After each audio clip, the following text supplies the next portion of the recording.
Hey class, welcome to Fundamentals Computer Science. My name is Mr. Miller, and I just wanted to quickly um, talk a little bit about week one of 9. And so week one is really simple. It's really just talking about the syllabus.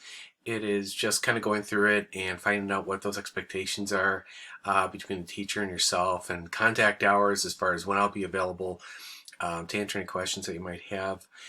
There will also be a syllabus quiz that will follow. It's if you've read the syllabus, you should do really well on the quiz.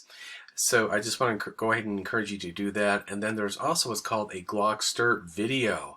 The Glogster video is really sort of a summary of the syllabus. Believe it or not, it's going to go over the programs that we're going to be using mainly throughout this course. One of them is called Tinker Coding, and if you've heard of it before, it is really simple block coding. It's taking commands, building on those commands, so then you can create an avatar, and then you could also get through different puzzles that we'll be doing starting the second week. So listen, welcome aboard, and good luck with everything. And I'm excited for the class. I'm excited that you're here with us, and we will talk to you a little bit later.